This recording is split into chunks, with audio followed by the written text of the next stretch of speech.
Alguns de vocês devem estar se perguntando o que o dentista tem a ver com a violência? Como que o dentista vai participar de todas essas etapas que a Ana Tereza falou, da detecção, da prevenção, tem muito a ver. E vocês vão conhecer, a partir de agora, algumas situações que nós podemos observar. Essa foto é um pouco chocante, mas isso aqui é o que a gente pretende evitar com tudo que a Ana Tereza falou. Eu não vou me ser repetitiva nos conceitos que ela já abordou, mas essa foto é o estágio que a gente não quer ver, que a gente não quer chegar. E, normalmente, quando chega nesse estágio, já aconteceu muitas situações que passaram pelos nossos olhos, mas, de repente, nós não percebemos. E, para reforçar uma coisa importante, que o nosso espaço, e eu digo nosso porque a maioria aqui sabe que eu sou tutora do curso, atuo também no Saúde da Família, no município de Belfor Roxo, e o nosso espaço ele é privilegiado para atuação em relação à violência, além da gente estar trabalhando com famílias, né, no nosso dia a dia, na nossa rotina. A saúde bucal e a violência. Todos nós aqui, que somos dentistas, e os outros colegas enfermeiros e médicos, sabem que a formação do dentista ela é muito curativa, muito voltada para restauração, canal, extração, todo mundo sabe disso. E o que acontece é que agora, de alguns anos para cá, é que está ocorrendo uma mudança, e vocês estão fazendo parte dessa mudança, porque vocês estão num curso voltado para o trabalho de saúde da família, para melhorar a nossa visão, tá? E a gente tenta sempre fazer aqui com os alunos que essa visão voltada para o técnico, para o curativo, mude. E o dentista, ele faz parte de uma equipe de saúde da família e, obviamente, devido ao tempo prolongado de atendimento, e a gente sabe que aquela cadeira que tem lá, que às vezes ela é muito chocante para o paciente, eles têm muito medo, mas normalmente ela funciona muitas vezes como um divã. Eu sempre falo isso, cadeira de dentista é divã. Então, às vezes, o paciente vem, independente de criança, da faixa etária, ele deita naquela cadeira e ou ele fala ou ele mostra, ele dá sinais de que algo está acontecendo de errado com ele. Então, normalmente, a gente observa. As crianças dão todos os sinais, né? E nós também somos... muitas vezes, o próprio dentista ele é usado como um instrumento de violência da família. Porque a pessoa chega lá para ser atendida e a gente escuta... não, se você não se comportar, eu vou te levar no dentista. Ele vai arrancar o seu dente, ele vai te dar uma injeção. Então, a gente acaba sendo usado como um instrumento de violência, de amedrontamento daquela criança. Mas, independente disso, quando a gente sabe que nós temos a questão do acolhimento, do vínculo, e o espaço do consultório odontológico, eu estou falando consultório, mas a gente tem outros espaços que vocês vão ver, ele é muito privilegiado nesse ponto. Porque as consultas do dentista, normalmente, quando o paciente vem até nós, ele vem fazer um tratamento, ele às vezes faz várias consultas no mês, 4 consultas. Ele, às vezes, tem mais contato conosco do que com o enfermeiro e o médico. Então, é nesse espaço que, normalmente, a gente consegue observar que alguma coisa tem errado naquela família, com aquela criança, ou com aquela pessoa que está ali acompanhando, seja a avó, o cuidador da criança, quem acompanha aquela criança. E, normalmente, o cirurgião dentista, né, e toda a equipe de saúde bucal não sabe o que fazer diante desses casos de violência. A gente observa... E a gente pensa, muitas vezes eu pensei assim, eu não tenho nada a ver com isso, vou levar isso para o enfermeiro, vou levar isso para o médico, isso é coisa de conselho tutelar, de psicólogo e assistente social. É normalmente o que a gente escuta e o que às vezes a gente até pensa. Então, quando eu desenvolvi um trabalho no meu mestrado a respeito disso, foi porque surgiu o interesse de estudar, porque se a gente está ali, está trabalhando em equipe, a gente tem uma visão integral, a gente está estudando, trabalhando e estudando cada família que está ali com a gente no dia a dia. Por que não observar isso? E, além de tudo, nós temos essa questão aqui do Estatuto da Criança e do Adolescente, que ela não menciona não menciona o dentista, mas que a não comunicação ou notificação ao Conselho Tutelar de maus tratos confirmados ou simples suspeitas fere o artigo 18 e o 245 do ECA. Além de tudo, no ECA, inclusive, nós dentistas somos excluídos, porque fala médico, professor, mas não inclui o dentista, né? Mas quando fala, a partir do momento que fala de profissional de saúde, a gente está incluído nisso aí, sim. E nós vamos, como eu falei, além do consultório odontológico da unidade que a gente atua, a gente tem outros espaços de atuação. A gente tem as escolas, nós fazemos visitas domiciliares, creche. E existem outros espaços em que a gente pode estar percebendo todos os tipos de violência. E, normalmente, não é só a física que a gente observa. Como eu falei anteriormente, aquela foto, que ela é chocante, aquilo ali já é um sinal, como a Ana Tereza falou, a gente não vai esperar ficar preto, aquele casinho cinza, para você atuar. Então, às vezes, tem um casinho que ainda está amarelado, né? Existe apenas a suspeita, você não tem certeza de nada, mas é aquela família, é aquela criança, aquela pessoa que você tem que ter um olhar mais atento. E o que nós buscamos é sempre isso, um olhar mais atento para aquele indivíduo. Eu coloquei essa foto, bem pose de dentista, aquela ali sou eu com paciente lá em Belford Roxo, bem pose de dentista, fazendo tratamento. Aquela foto foi autorizada pela mãe. Na verdade, esse paciente já era um paciente em tratamento e era uma criança que sofria violência. Não violência física, mas era uma criança que sofria negligência, sofre até hoje em alguns aspectos. E é uma criança também que vive num lar violento, com pai usuário de drogas, com uma mãe que simplesmente não quer saber da criança. Ela está lá com a criança, mas é o mesmo que nada.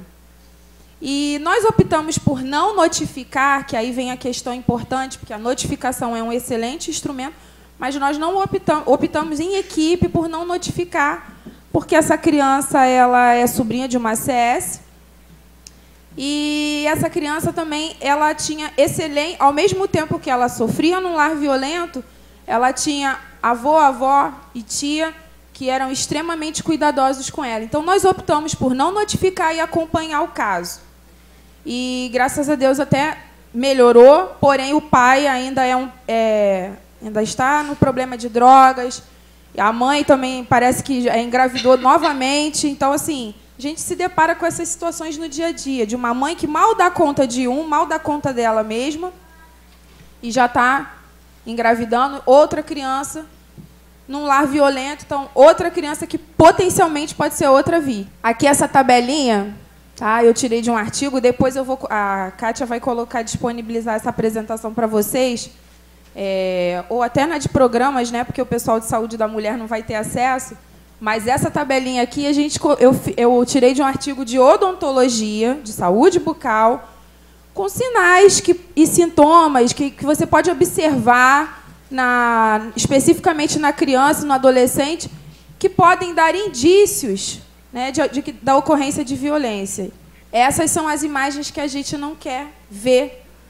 Todo mundo rejeita, mas isso aqui pode ser um caso que ainda está cinza, como a Ana Tereza falou, pode chegar nesse ponto aqui, de repente, por nós termos fechado os olhos diante de um caso potencialmente de violência. Alguns indicadores que a gente observa, como tem naquela tabela, obviamente os físicos são muito mais fáceis a gente vai olhar, vai perceber. Mas é importante que a gente observe os dentistas, até os técnicos de enfermagem na hora da vacina, aquela criança que chora muito, que tem muito medo. É muito fácil detectar por uma criança que chora muito, que tem muito medo, e você ficar com o olhar mais atento. Porém, tem outras. Aquela criança também que é muito calada, fica muito calada diante do exercício do poder do cuidador, que manda ela calar a boca e ficar quieto, porque o dentista vai atender. A gente tem que ter um olhar muito atento em relação a isso. E outros indicadores são roupas compridas em dias quentes, lesões que não se justificam com o que foi relatado ou incompatíveis com a idade, aquele olhinho roxo, e você observa, vê que tem alguma coisa estranha e a pessoa conta uma história totalmente diferente.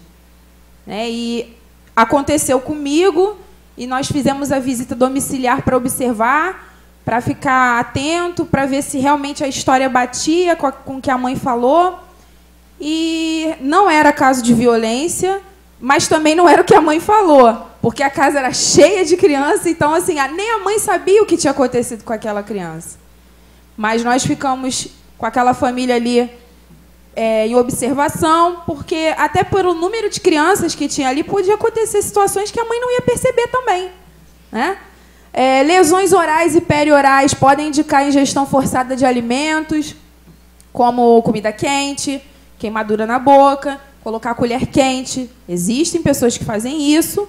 E aí chega com o paciente lá para você e fala, ele colocou alguma coisa na boca, queimou, não sei o que aconteceu. Né? Mas, nessa parte de diagnóstico, vamos dizer assim, os dentistas são muito bons. Eles vão olhar e eles vão saber aquela lesão. Então, não tem como fugir dessa parte. Famílias que evitam maior contato nas visitas domiciliares, que não deixam a criança sozinha no atendimento, mesmo quando a gente solicita.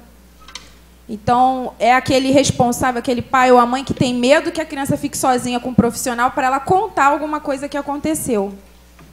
Então, eles evitam aquele contato, evitam que você atende você só no portão da casa, não deixa você entrar.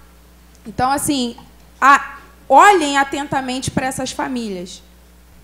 Esse foi o trabalho que eu desenvolvi lá em Belfor Roxo, que foi parte de um projeto que a Ana Tereza também faz parte, e que nós estamos com os resultados aí a serem publicados.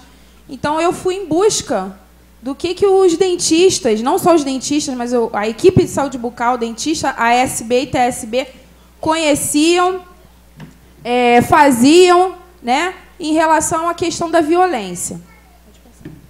Eu não vou me prender muito isso aqui por causa do tempo, mas pode passar. Mas esse dado de Belfor Roxo aqui, alto índice de violência urbana, Baixada Fluminense, nós aqui somos um curso da Baixada Fluminense. Não é um dado muito diferente para os outros municípios, com alto índice de violência, onde quase todas as áreas de unidade de saúde da família são áreas de risco e áreas de violência. E são áreas muito populosas também, onde a cobertura ainda é baixa. Então, nós entrevistamos os profissionais, nós selecionamos 15 profissionais com alguns critérios, que já estivessem inseridos pelo menos 6 meses nas unidades, equipes completas, que fossem o CD, TSB e ASB na mesma equipe. Alguns colegas aqui conhecem já o trabalho, né, de Belfor Roxo. E, na verdade, a gente queria conhecer as práticas, se havia também, além do conhecimento dos profissionais, o que eles faziam, se procurava alguma rede de proteção. Aqui tem as falas de alguns profissionais que, obviamente, reconhecer a violência, eu vi que todos reconhecem, tá? Porém, todos têm muito medo em relação a reconhecer a violência ali no território, mas é um assunto ainda muito... eu não vou me meter porque eu trabalho aqui todo dia e eu estou aqui no dia a dia. Como que eu vou falar de violência numa unidade onde todos me conhecem? Eu tenho medo. É um medo justificável, né? Porque, normalmente, a gente não tem um suporte, né, adequado. Eu já ouvi casos, inclusive, de profissionais, não lá de Belfor Roxo, mas que, a respeito da notificação, de que o Conselho Tutelar... Já houve casos do Conselho Tutelar deixar escapar a informação de quem denunciou, tá? De quem fez a notificação. E eu não vou entrar nessa questão, mas, para isso, existem outros recursos que você pode notificar sem ser identificado. Notificar como a unidade de saúde. Você não precisa assinar, dizer que foi você, o profissional, o dentista, o médico ou o enfermeiro que notificou. Além disso, a suspeição de caso nos espaços de atuação, e os espaços de atuação que eu falo, consultório, visita, creche, escola, suspeitar, todo mundo consegue, de alguma maneira, suspeitar de algum caso. A questão do tema violência na formação dos profissionais de saúde bucal. Eu não, alguém aqui teve, na faculdade, a abordagem de violência? Enfermeiros ou dentistas? Ninguém? Então, a gente vê a disparidade da informação, que os enfermeiros aqui balançaram a cabeça que sim, mas os dentistas não tiveram. Até porque nós não temos uma...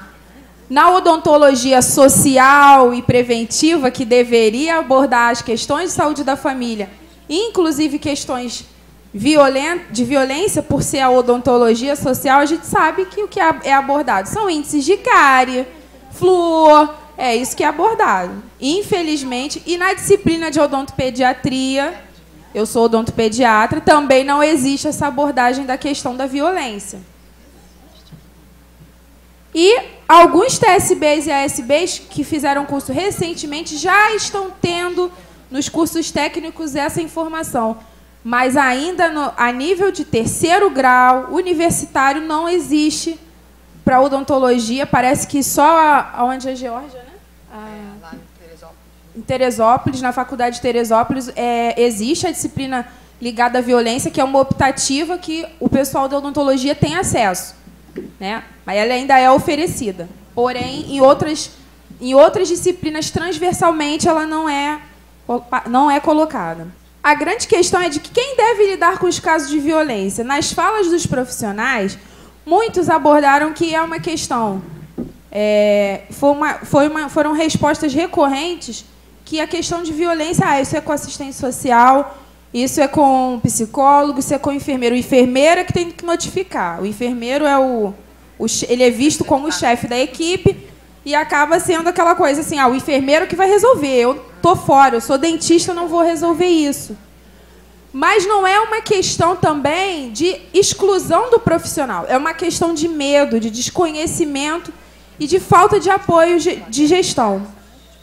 De uma forma geral, foi bom porque alguns profissionais informaram que existem atividades de prevenção e promoção de bons tratos que fazem, por exemplo, nas escolas, e eles participaram de uma forma...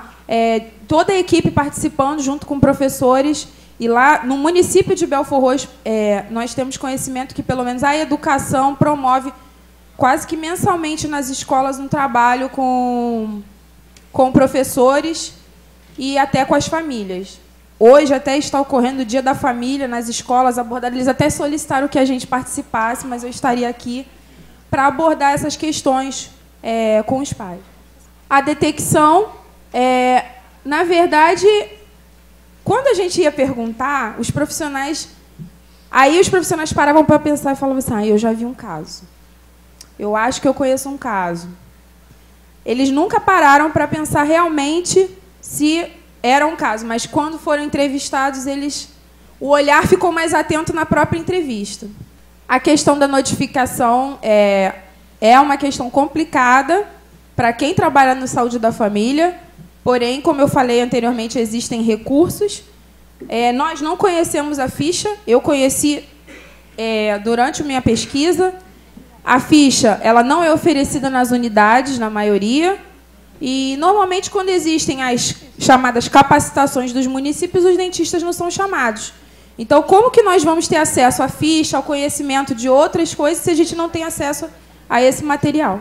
Como a Ana Tereza falou anteriormente, o sentimento geral é impotente, não sei o que fazer, o que eu posso fazer, questão de ficar intimidado, às vezes por ser uma unidade muito violenta. A questão do trabalho em equipe, muitas vezes, ela é questionada porque o dentista reclama de ser excluído da equipe, e aí a gente não vai entrar nesse mérito agora, mas às vezes a gente tem que observar se é o dentista que se exclui porque fica muito preso no consultório, ou se é a equipe que exclui por achar que não é um assunto que faz parte da odontologia, da saúde bucal. Então, acho que falta as equipes de saúde bucal, principalmente, se apropriar do conhecimento e de saber que também é responsável, tanto quanto o enfermeiro, o médico, a equipe do NASF, por essas questões de prevenção, de detecção e de até na notificação em si, que a gente pode notificar, mas lembrar que suspeitou de um caso, leva para a equipe vai discutir a melhor conduta a ser seguida naquele momento. Se é uma família que precisa de acompanhamento, de atenção, ou realmente de notificação. E também saber que o nosso potencial é muito grande. A equipe de saúde bucal tem um grande potencial de auxiliar nessas questões da violência dentro das famílias. Obviamente, é necessária educação permanente. Então, os gestores que estão presentes, por favor, convidem as equipes de saúde bucal a participar dos momentos de educação permanente para a violência. E também o fortalecimento entre os setores, tá? Trabalhar em rede e procurar também mais parcerias com igreja, com escola, usar o espaço que vocês têm privilegiado e os recursos que vocês têm ali no território para fortalecimento dessa rede.